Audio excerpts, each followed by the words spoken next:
Hello, everybody, and welcome to What Matters, the new podcast from Compassion in Politics, where each show we talk to a different guest about what really matters to them. Today, I'm incredibly excited to be joined by Neal Lawson, who for nearly 2 decades has run Compass, a centre-left organisation which aims to provide a home for all those who want to make a good society a reality. Neal, welcome.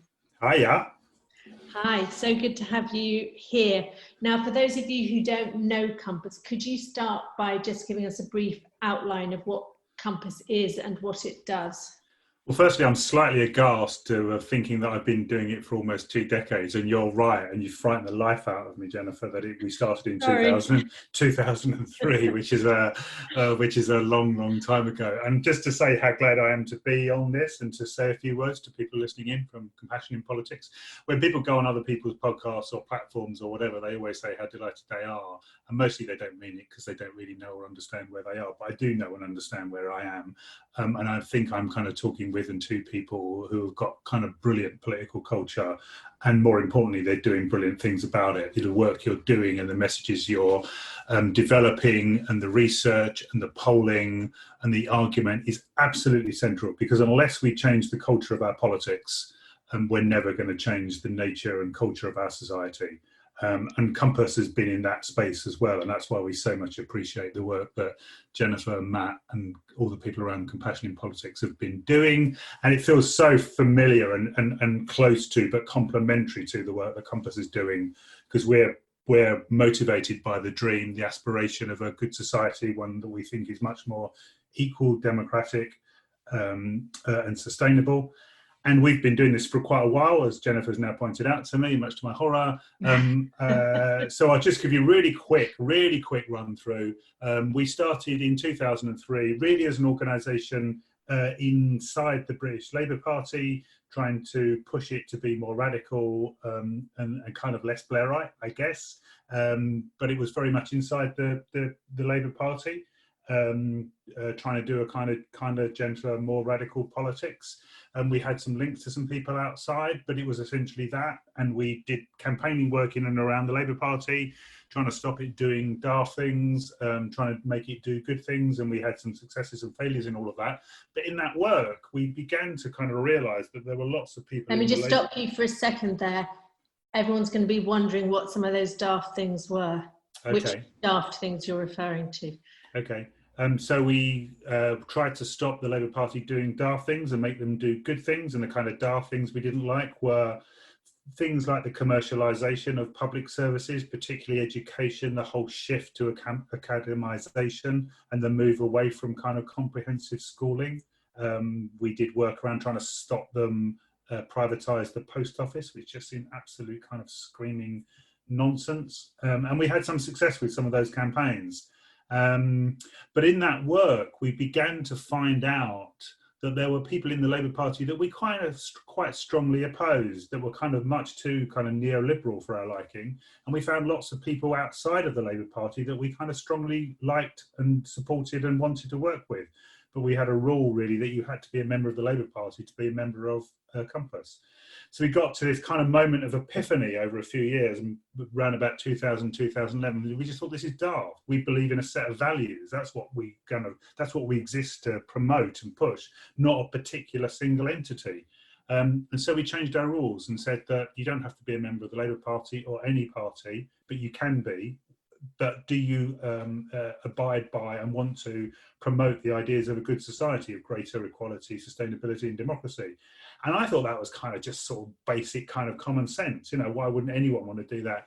I hadn't realised kind of, how I should have known, exactly how tribal some people in the Labour Party are and how defensive they are of their own exclusivity.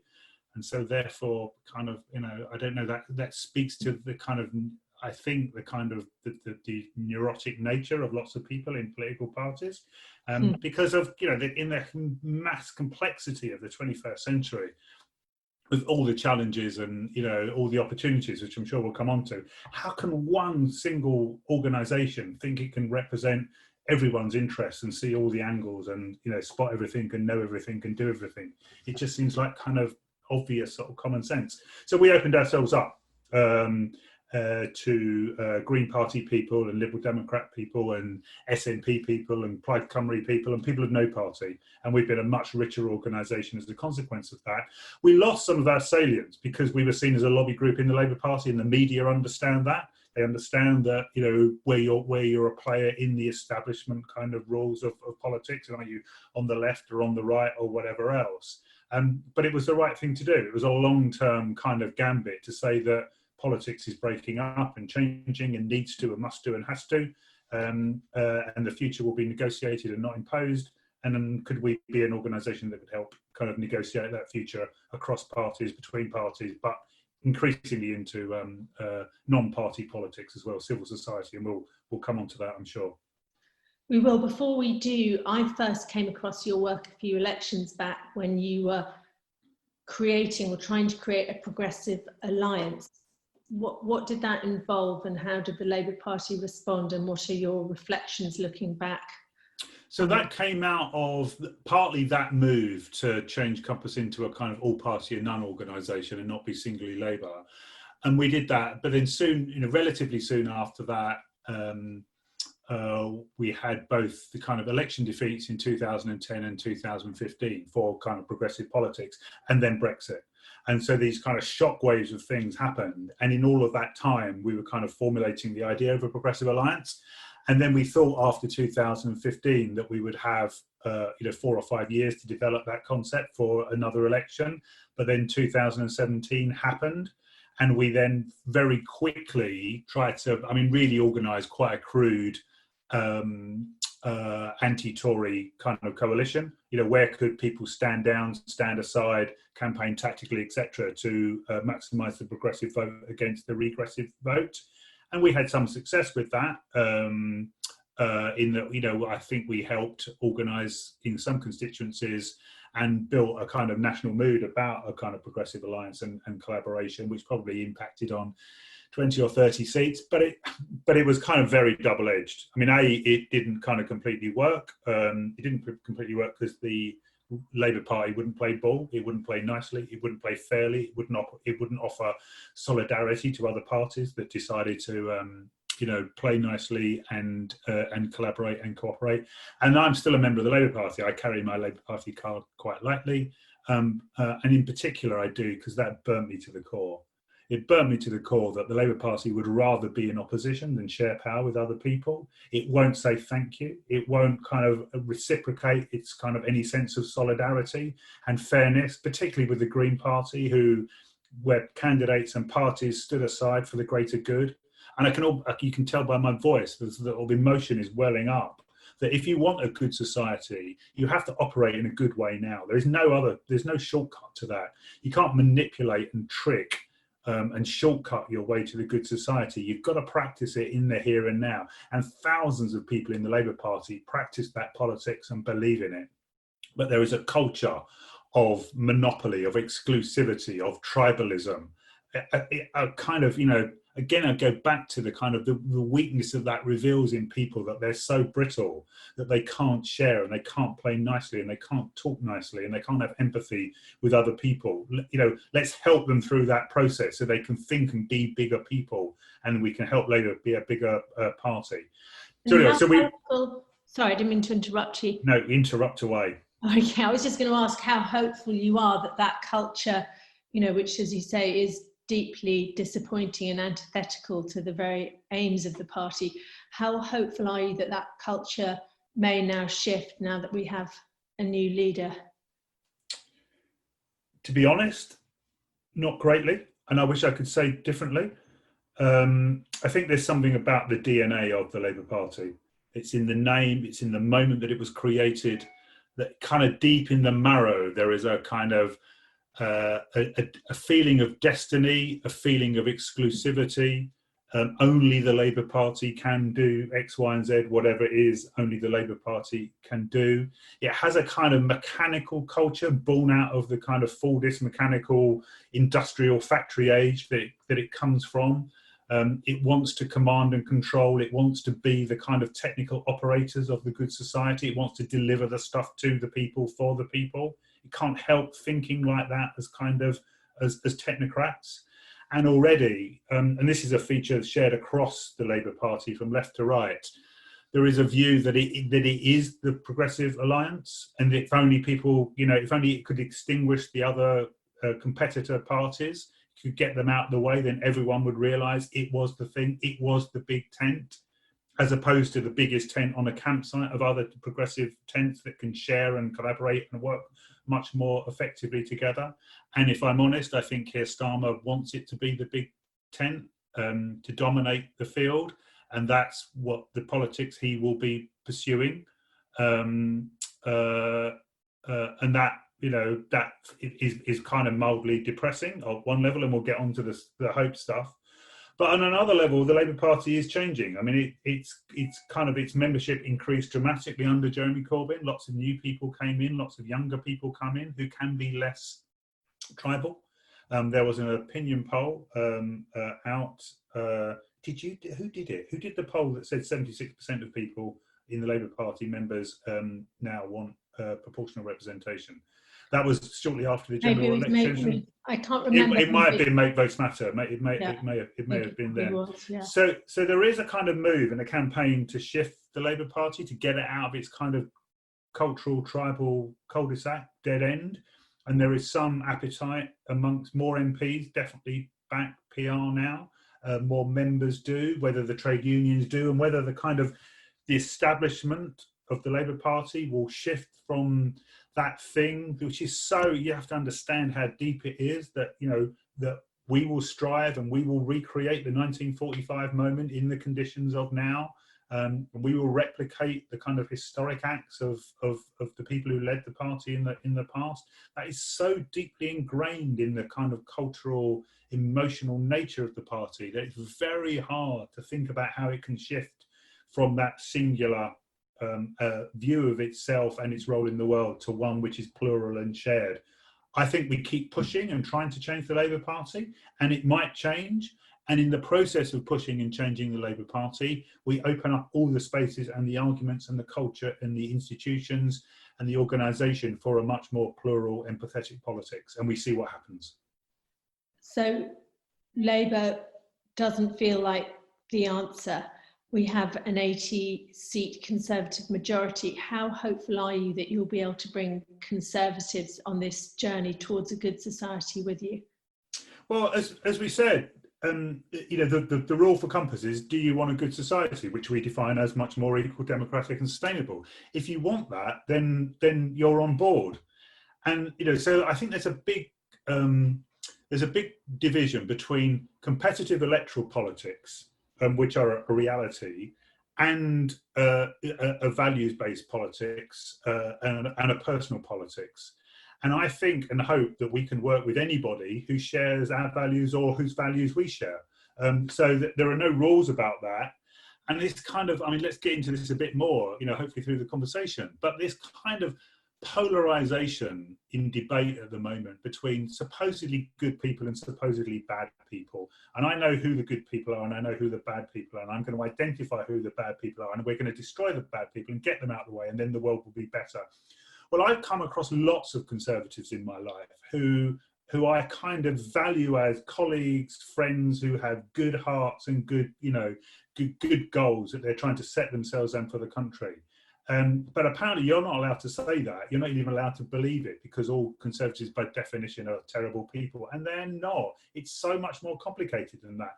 And if we want to build a good society and we want to build a kind of hegemonic politics which allows that to happen, it's going to have to involve people who are members of the Conservative Party or are supporters of the Conservative Party. I kind of always go back to that moment where Quentin Hogg, Conservatives who went on to become Lord Hailsham, he was the person who coined the term social security. Now that's when you have a hegemonic project, when people supposedly on the other side recognise a set of humane, kind, compassionate, social kind of politics are the ones that we need. And in order to get there, you have to talk to people, you have to engage with people, you have to listen to people, you have to learn from them, because there's always a grain of truth in everybody's argument. So do you have the confidence to open yourself up to other people and other arguments and get in behind them and talk with them and have that kind of cooperative but competitive kind of relationship at the very same time? So it always in Compass, we say the answer to anything is it's bloody complicated, because it is, right? So how do you have a politics which can deal with the complexity of the world and the people that we face? That's the question. And it is, you're so right, it is bloody complicated. And of course there's psychology in there as well. You know, you talked about that binary system of either people are goodies or baddies, or we're right and they're wrong. But whenever you have that binary division, you increase the gap between both sides, and you build walls that may not be made of bricks, but walls that are made of your own rightness and your righteous indignation. And so I don't know what you think, but I always feel there's a psychological piece in there of people wanting to defend themselves by being right, rather than being willing to step into that complicated, complex, messy middle. Yeah, it's always about, when we act like that, when we act with brittleness, when we act with aggression, when we're kind of hostile and defensive, all that does is reveal our own weaknesses, doesn't it? Our own insecurities, and we've all got them. So, so for example, watching the scenes in London and elsewhere at the weekend, where these kind of, tough, white, I suppose mostly working class, I don't know, men are kind of out defending statues. And on my Twitter feed, I'm reading, beat the Nazi scum, destroy the fascists or whatever. And I'm looking at these people thinking, how did they become how they are? What happened to them in their life? What sort of lives have they lived? Were they socialized? What was their family like? What opportunities have they had? Why are they so defensive of a particular view of community, place, life, separation, etc.? Not, how do you, and it's really difficult, because how do you have a politics of kindness and empathy and consideration and dialogue and not be naive? That seems the question. Compass comes from, what would have been called the soft left. How can you be the soft left but not be that soft? That's the question, and I don't know the answer. How do we get the good people with big hearts and open hearts that want to put their arms around, the fascists or whatever, and talk to them about, and find out what happened and why society creates people like that at certain moments in certain ways? And I don't know, how can you do that without being naive? Because people just say, oh, they're evil, you just got to smash them. And there is that longing for a fight, though, isn't there? It's so much easier just to be angry and right than it is to actually acknowledge the humanity of everyone. And how can you do that on one hand, have a politics of othering people, and then on another hand say you can't other the poor, which of course you can't other the poor. That's a terrible thing to do, but it's a terrible thing to other anyone. And that notion of kind of treating everyone as in a way that you would want to be treated yourself, a belief in the best of everyone, again, without kind of being naive, a politics of kind of envy and hate, and wanted to take people down rather than the politics of trying to want to understand and empathize. I think it's terribly difficult, terribly difficult. But that's the terrain I think that we have to operate in and think about and open up. And only a politics of compassion, love, and empathy is going to transcend this. And how do we do that without being naive? Someone got the answer. Can they write in and tell me what the answer is? Well, I think we see a few examples of that. New Zealand gives us a pretty good example of what compassionate leadership can look like. So we know it's possible, but I want to move on now to talk about another project that we're both involved in that Compass has been doing incredible work on, which is Building Back Better, which is really about how we create that good society and also a better way of doing politics. Can you talk us through what you're hoping to do with this campaign? So the hashtag Build Back Better has been knocking around for quite a while. It came largely out of the global south around development issues, and it's been used quite a bit. But people started using it when the crisis happened, and all sorts of different people have used it, from the UN through to some of the city mayors, through to some of the green recovery people. Green New Deal UK have used it. The CBI have used it, etc. So a bunch of us started to think, okay, how do we use that kind of commonly used aspiration hashtag? And how do you kind of begin to think about doing kind of dispersed paradigm shift change in a way that isn't kind of centralized and controlling? This is, the response that we need to make to COVID and everything it reveals is, again, so big and so difficult and so complex that no organization can sit there and go, hey, we've got the answer to this, we know how to kind of work our way through it. So how do you begin to bring together thinkers, actors, doers, cultural figures, faith figures, business people, etc., and try and create a space in which there's a kind of sum that's greater than the parts, where a bunch of people can say, yes, we want to build back better, and give that enough focus in terms of what that means, without creating barriers to stop lots of people, joining the space and being part of the space. And over the last few weeks, and Compassion in Politics have been thankfully involved in that process, we've ironed out, with much difficulty, as people can probably imagine, a statement which we'll be sharing very soon, to try and define what Build Back Better means, and then try and build a coalition of organisations, a really broadly based set of organisations that want to support that. And I don't know when this podcast will go out, but at the moment we've got about 250 organisations that have signed up to it. Some of the leading ones are people are like, the obvious kind of Rowan Williams, people like that, lovely to have. But, from a Kivo to Shelter to Save the Children to Oxfam, to business organisations, to crossbench peers, to a whole range of people. And we're going to kind of launch something in the next couple of weeks, probably just before the government's announcements about how they see Build Back Better. And there is even a chance that the government will use the hashtag, and that's not a bad thing. It's a difficult thing, but it's not a bad thing.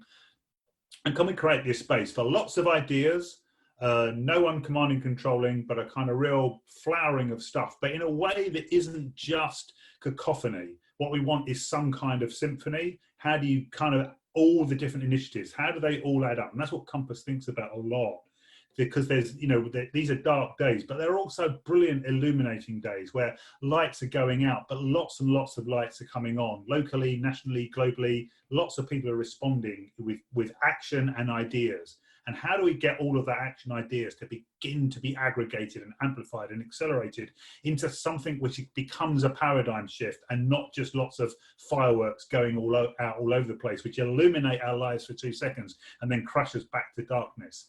So this is a test of what someone's called extreme collaboration, and a diversity of interest, but one that adds up to something where the sum is greater than the parts. Absolutely, and I love that image you use of an orchestra, because of course for each instrument to contribute its sound in its most effective way, there has to be a conductor and there has to be a space. And that's what you're creating. So many people have been having the same conversations in their own bunkers, and this project is going to offer an opportunity for all those conversations to happen in the same place. So it's got huge potential and is very, very exciting. So just quickly, Jennifer, I think what it opens up is the question of leadership. What is the nature of leadership in the 21st century? And it isn't to command and control, and it isn't to tell. It is partly to show, but it's actually the key thing about leadership now is about facilitation and support, and creation of spaces where people can do their thing. And I think that's a very different form than we're used to in the past. And we've got this dichotomy of the strong person, often the strong man, compared to this kind of much more kind of nurturing, supportive kind of role, which I think is what leadership now needs to be. Absolutely, and I was going to ask you about that, because it feels as if a lot of your ideas are rooted in the feminine, which has been so sadly lacking from our political landscape.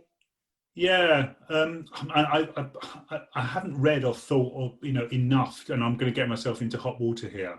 But I'm incredibly lucky in Compass because I'm surrounded by, engulfed by the most brilliant women whose counsel that I call on and ask for, and direction and support and love and care from people like Ruth Lister and Francesca Klug and Laura Parker and Francis Foley, who works with me. I find wisdom about how you behave now, and an example. Sue Goss springs to mind. There's, that's where I get my support, my direction, my inspiration, and I think there is. I mean, again, the hot water is like, women are socially conditioned to being a certain thing, to being the mother figure, to being the nurturer. And clearly men have that capability, and we need to nurture and support men's capability to do those things. But in the gendered society we live in, if women are encouraged to do that thing, but that is the world I want to live in, and help support and help bring into being. Fantastic. And of course, at the moment, we have another issue, Black Lives Matter. How well do you think the left has handled the issue of race? Badly, obviously. I mean, again, this is kind of, the best of times, the worst of times. The best of times is watching how. I mean, Black Lives Matter is an inspiration, obviously, to something like Build Back Better.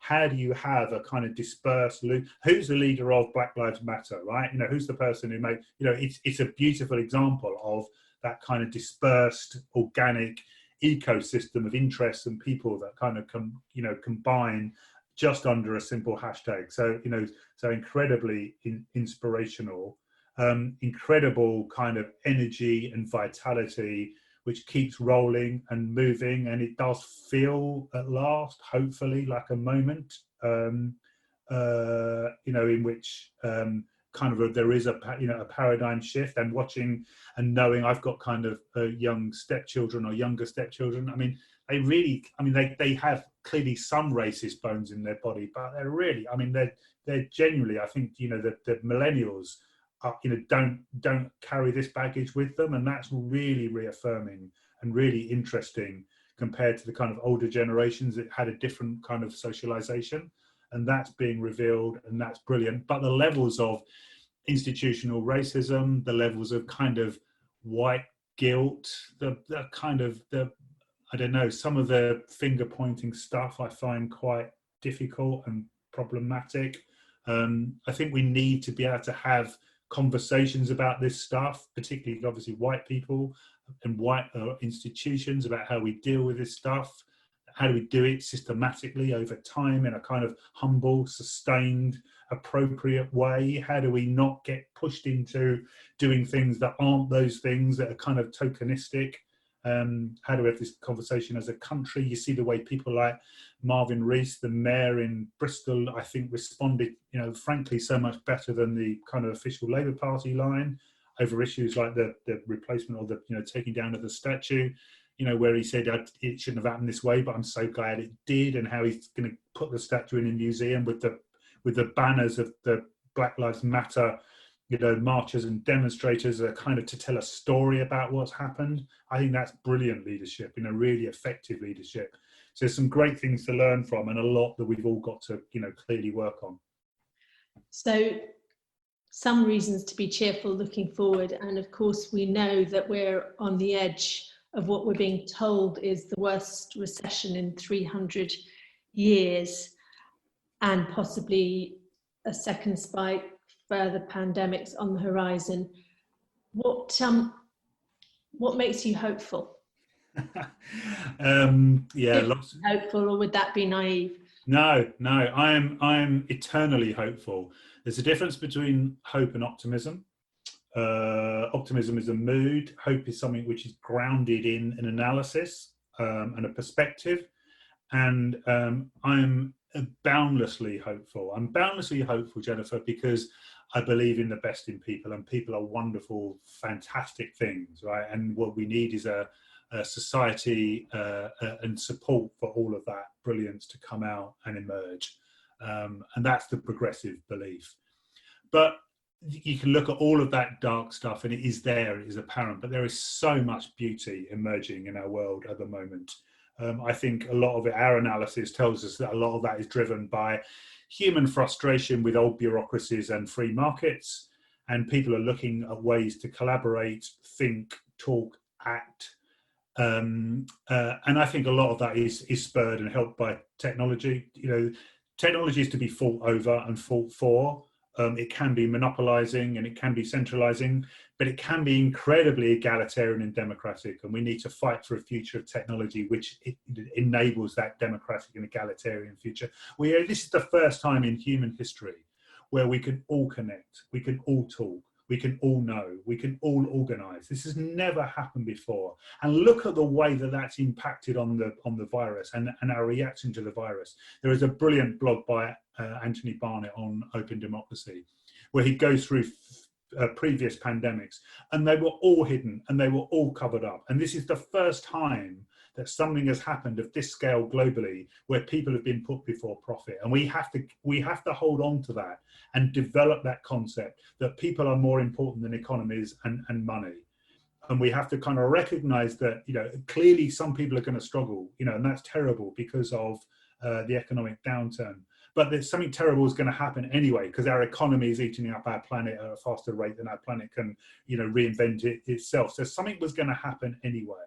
And in the crisis, we've seen incredible outpourings of empathy, sympathy, collective action, of thinking about different ways of living and what's important to us and what gives us meaning.